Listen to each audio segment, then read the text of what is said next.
بسم الله الرحمن الرحيم وقضى ربك ألا تعبدوا إلا إياه وبالوالدين إحسانا إما يبلغن عندك الكبر أحدهما أو كلاهما فلا تقل لهما أف ولا تنهرهما وقل لهما قولا كريما. وقال النبي صلى الله عليه وسلم: رضا الرب في رضا الوالد وسخط الرب في سخط الوالد. عزتمندو مسلمانانو رونو، ما ستاسو مخکی د قرآن کریم د سورة طه بنی اسرائیل یو آیات ولستو. فهغه کې اول الله تبارک وتعالی خپل حق ذکر کوي چې الله نه ما سوا به د هیڅ عبادت نه کوي، ما ته به جړه او فریاد کوي، زما عبادت به کوي. او دویم خپل حق بسیم الله تبارک وتعالی د هغه چا حق ذکر کوي چې هغه د انسان مور او پلار دي. اولنې زما حق د دویم وبالوالدین احسانا، د مور او پلار سره احسان وکړم، د مور او پلار سره ښه سلوک کوم. الله تبارک وتعالی فرمایي چې زما حق مني زبدر خپل حق حالا قبلون چور پسې د خپل مور او پلار حق هم اومني. د الله حق خو د هر څه نه اوچت دی. که مور او پلار دی د الله د حکمونو نه منع کوي چې د الله سره شرک وکم، د الله سره کفر وکم، نو په دې خبرو کې به نه مني. دنیوي امورو کې دنیوي کارونو کې به د مور او پلار اتباع وکړي، د مور او پلار به خبره مني. په دې آیاتونو کې الله تبارک وتعالی فرمایي: وقضى ربك ألا تعبدوا إلا إياه. ستا رب فیصله کړې ده، ستا رب حکم کړی دی چې عبادت بنه کوي مگر د یو الله بکوي، صرف د الله عبادت بکوي. چې د الله حکم دی اومنو. نور پسې وبالوالدین احسانا، د مور او پلار سره احسان وکړه. څنګه احسان؟ الله فرمای: اما يبلغن عندك الكبر احدهما او كلاهما فلا تقل لهما اف.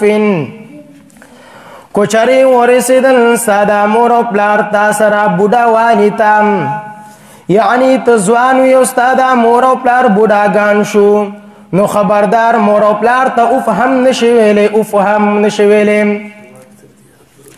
مور او پلار مراټا وایا وینا مور او پلار ته د عزت خبرې ور سره کوه، نرمي خبرې ور سره کوه. فلا تقل لهما اف. اف ستوای مفسرین حضرات ذکر کوي فلا تقل لهما اف. وچری د مور او پلار خدمت کوي، د هغوی په خدمت باندې خپل نارستیا مخکاره کوم. د مور او پلار خدمت کوي، د هغوی په خدمت باندې خپل ځان مخه کوم. یا فلا تقل لهما اف. کوچری مور او پلار دی موجود وي نو خپل ستړیواله مخکاره کوه د مور او پلار په مخ کې. کوچری تستړی شي او مور او پلار دی خبر شي چې نن زمونږ بچی ستړی شوی دی، نو هغوی خفه کیږي. هغوی ته به ستا د ستړیوالي د وجې نه تکلیف ورسیږي. د مور او پلار مخکې کې خپل ستړیوالی مخکاره کوه. ولا تنهرهما. مورو پلار مرټا مورو پلار تا کنزل مکوام نن سبا هو خلق مورو پلار وهی وحل خلالیا گناه دا مورو پلار تا غصه کې دے هم نشیم باز خلق مورو پلار تا کنزل کویم مورو پلار تا اوف هم نشویله د مورو پلار مخ کې دومره حق دیم فلا تقل لهما وقل لهما قولا کریما وایا مورو پلار تا د عزت خبرې نرمی نرمی خبرې ورسره کوا خوږی خوږی خبرې ورسره کوا دا نه چې مورو پلار دی بوډا ګاندی هغه در سره خبرې کوي ته هغه باندې خبا کېږي هغه باندې په هغه خبرو باندې ته غوسه کېږي نو داسې مه کوه یو سړی بوډا شي نو زیاتې خبرې به کوي بې مطلبه خبرې به کوي بے مطلبه تپوسونه به در نه کوي نو ته به هغه باندې نه غوسه کېږي ښه په نرمې طریقې سره به د هغې جواب ورکړې امام ذهبي رحمه الله تعالی فرمایي وہ انسانا ته جنت په نورو نورو ځایونو کې ګوري راشه خپل کور ته ستا د مور او پلار د خپو د لاندې جنت ته د مور او پلار د خپو د لاندې جنت ته یعنی ته د مور او پلار خدمت وکړه الله با تعالی جنت درکړي نبی کریم صلی الله علیه وسلم فرمایي رضا الرب فی رضا الوالد وسخط الرب فی سخط الوالد د الله خوشحالي د مور او پلار په خوشحالي کې ده د الله خفګان د مور او پلار په خفګان کې ده یعنی کو مور او پلار درنه خوشاله وي الله بر درنه هم خوشاله وي کو مور او پلار درنه خفوي نو الله بم درنه خفوي کو څوک الله خوشاله ول غواړي نو مور او پلار دی خوشاله کړي نبی کریم صلی الله علیه وسلم ته یو صحابي راغی فرمای ما حق الوالدین علی ولدهما اے د الله پیغمبرام د مور او پلار په بچو څومره حق دی